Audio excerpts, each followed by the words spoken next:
வணக்கம். வணக்கம். இந்த தேர்தல் முடிவுக்கு முன்னாடி அண்ணன் சீமான் அவர்கள் வந்து நான் பிஜேபியை விட நாம் தமிழ் கட்சி ஓட்டு கம்மியாக வாங்கிச்சுன்னா அந்த கட்சியை கலைச்சிட்றேன் அப்படின்னு சொல்லியிருந்தாரு. இப்போ வந்து அவங்க வந்து அதிகமாக ஓட்டு வாங்கிக்கிறாங்க. இதை வந்து பிஜேபி கட்சிக்காரங்க எல்லாருமே கொண்டாடுறாங்க, ட்ரோல் பண்ணுறாங்க, நாம் தமிழ் கட்சி வந்து கிண்டல் பண்ணுறாங்க. இதை நீங்கள் எப்படி பார்க்குறீங்க? அதாவது இந்த நாடாளுமன்ற தேர்தலில் வந்து தமிழ்நாட்டில் வந்து பிஜேபி வந்து 11 விழுக்காடு வந்து வாக்கு பெற்றிருக்காங்க. நாம் தமிழ் கட்சி வந்து 8.2 விழுக்காடு வந்து வாக்கு பெற்றிருக்காங்க. இந்த 11 விழுக்காடு வாக்கு வந்து எப்படி வந்ததுன்னு நம்ம பார்க்கணும். கிட்டத்தட்ட வந்து பிஜேபியோடு பாமக, தினகரன், ஓபிஎஸ், இன்னும் இதர கட்சிகள்லாம் வந்து சேர்ந்து ஒரு பிரம்மாண்டமான ஒரு கூட்டணி அமைச்சு தான் இந்த தேர்தலில் அவங்க சந்திச்சாங்க. இந்த பிரம்மாண்டமான கூட்டணியில் பாமகவுக்கு வந்து கிட்டத்தட்ட வட தமிழ்நாட்டில் வந்து 4-5 விழுக்காடு வாக்கு இருக்குது. தினகரன் வந்து பார்த்தீங்கன்னா தமிழ்நாடு முழுவதும் வந்து ஒரு கட்சியை கட்டி அந்த கட்சிக்கு வந்து ஒரு வாக்கு வங்கி உள்ள ஒரு ஆளாக இருந்தார். அவர் தான் இப்போ வந்து பிஜேபியோட சேர்ந்திருக்காரு. அதே போல் ஓபிஎஸ்க்கு அவர் தொகுதியில் வந்து ஒரு கணிசமான வாக்கு இருக்குது. அப்போ இன்னும் இதர கட்சிகள்லாம் சேர்ந்து இவங்க எல்லாம் சேர்ந்த ஒரு வாக்கு தான் வந்து 11 விழுக்காடு. ஆனால் நாம் தமிழ் கட்சி வந்து அப்படி கிடையாது.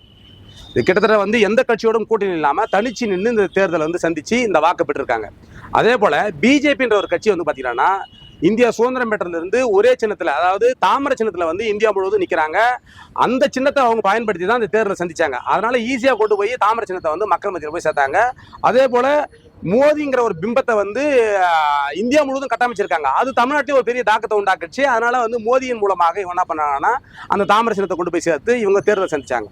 அதே போல் பணபலம் உள்ள ஒரு கட்சியாக பிஜேபி இருந்துச்சு. ஆனால் நாம் தமிழ் கட்சிக்கு வந்து பார்த்தீங்கன்னா சின்னமே கிடைக்காம சீமானின் சின்னம் என்ன அப்படிங்கிற சிம்பிள் என்ன பண்ணாங்கன்னா துண்டைக்கில் அடித்து அதை ஜெராக்ஸ் எடுத்து போய் மக்கள்கிட்ட கொண்டு போய் சேர்த்து பிரச்சாரத்தை தொடங்கியிருந்தாங்க. அதே போல் ஏழை எளிய மக்களை வந்து மக்களிலிருந்து வந்த வேட்பாளர்களை தான் வந்து எல்லா தொகுதியும் நிறுத்தினார் அண்ணன் சீமான் அவர்கள். எந்த பணபலமும் படைபலமும் இல்லாத ஒரு வேட்பாளர்களை நிறுத்தி சாதாரண எளிய மக்களையும் வந்து வேட்பாளராக நிறுத்த முடியுன்றதை நிரூபித்து காமிச்சார். அந்த மக்கள் தான் போய் மக்கள்கிட்ட போய் பிரச்சாரம் செய்து வாக்குகளை சேகரித்து வந்தாங்க. அதே போல் அண்ணன் வந்து கிட்டத்தட்ட வந்து 15 நாள் அந்த நாம் தமிழ் கட்சிக்கு வந்து இப்போ கிடைச்ச மைக் சின்னம் வந்து வெறும் 15 நாட்கள் தான் வந்து என்ன பண்ணாங்கன்னா கொண்டு போய் மக்கள்கிட்ட சேர்த்தாங்க. இந்த 15 நாளுக்குள்ளே போய் மக்களை சந்தித்து வாக்கு கேட்டு அதன் மூலமாக பெற்ற வாக்கு தான் இந்த 8.2 விழுக்காடு வாக்கு. ஆக எந்த வகையிலுமே வந்து பிஜேபியோடு நாம் தமிழ் கட்சி வந்து ஒப்பிட்டு பேசவே முடியாது. நாம் தமிழ் கட்சி வந்து பார்த்தீங்கன்னா ஒரு தேர்தல் ஆணையம் வந்து ஒரு தேர்தலுக்கு வந்து இவ்வளோ நீங்கள் பணம் செலவு பண்ணுங்க அப்படின்னு சொன்ன பணத்தை கூட செலவு பண்ண முடியாமல் சாதாரணமாக ஏழை எளிய மக்கள் சாதாரண மக்களை சந்தித்து நேரடியாக வந்து வீதி வீதியாக வாக்கு சேகரித்து ஒரு கூட்டம் போடுறதுக்கும் ஒரு பொதுக்கூட்டங்கள் நடத்துறதுக்கும் பண வசதி இல்லாமல் இந்த தேர்தல் செஞ்சு தான் இந்த தேர்தலில் வந்து இந்த வாக்கு வாங்கினாங்க. ஆனால் பிஜேபின்ற ஒரு கட்சி அப்படி கிடையாது. ஒரு பலம் வாய்ந்த கட்சி, 10 ஆண்டு வந்து அதிகாரம் செலுத்தின ஒரு கட்சி. அந்த கட்சியும் நாம் தமிழ் கட்சியும் வந்து எந்த வகையிலும் ஒப்பிட்டு பார்க்க முடியாது. கடந்த நாடாளுமன்ற தேர்தலில் வந்து 4 விழுக்காடு நாம் தமிழ் கட்சி பெற்றது. இந்த நாடாளுமன்ற தேர்தலில் வந்து 8.2 விழுக்காடு. ஆக போன நாடாளுமன்ற தேர்தலோட டபுள் மடங்கு இந்த நாடாளுமன்ற தேர்தலில் நாம் தமிழ் கட்சி வாக்கு பெற்றிருக்கு.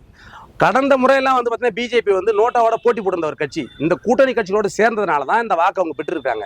ஆனால் நாம் தமிழ் கட்சி அப்படி கிடையாது. கண்ணுக்கு முன்னாடியே உங்களுக்கு தெரியும், போன நாடாளுமன்ற தேர்தலோட இந்த நாடாளுமன்ற தேர்தலில் டபுளா இரட்டிப்பாக வந்து வாக்கு பெற்றிருக்காங்க. அதனால நாம் தமிழ் கட்சி தான் வந்து வளர்ந்துருக்குது. நாம் தமிழ் கட்சி தான் வந்து பிஜேபியோட அதிக வாக்கு பெற்றிருக்குன்றதை இந்த நேரத்தில் நான் சொல்லிக்கிறேன்.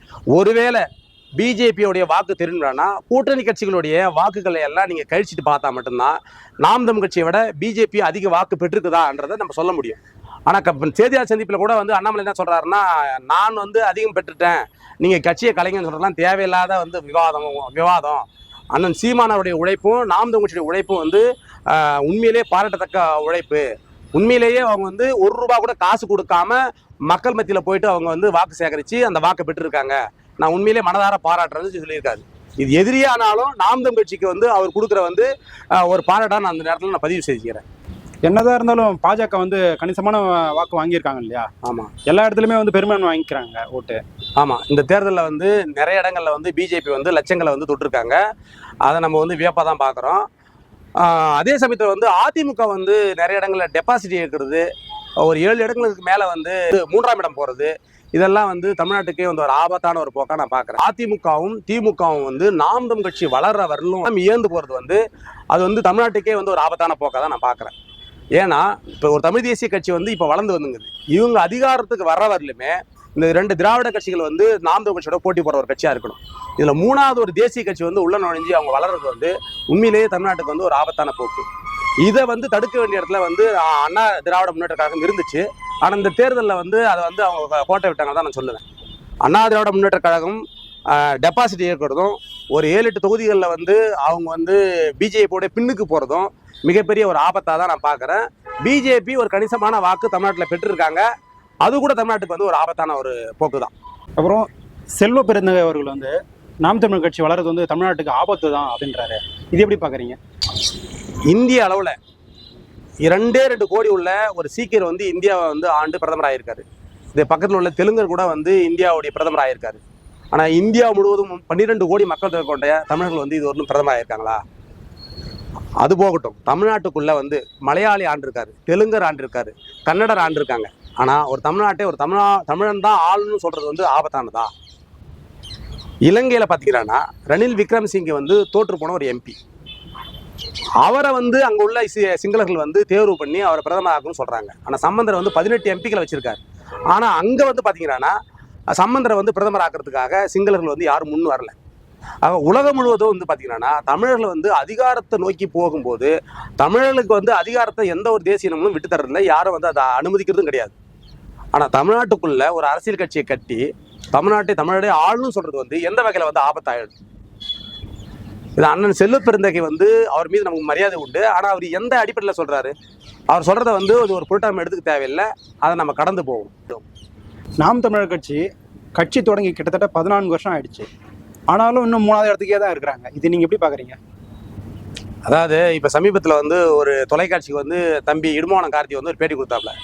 அது என்ன சொல்றாருன்னா, திமுக வந்து கட்சி தொடங்க ஆண்டுகள் ஆன பிறகு தான் வந்து அதிகாரத்துக்கு வந்தாங்க அப்படின்னு சொல்லி அந்த விஷயத்தை பதிவு பண்றாரு. இப்போ நாம் தமிழ் கட்சி தொடங்கப்பட்டு 14 ஆண்டுகள் தான் ஆயிருக்குது.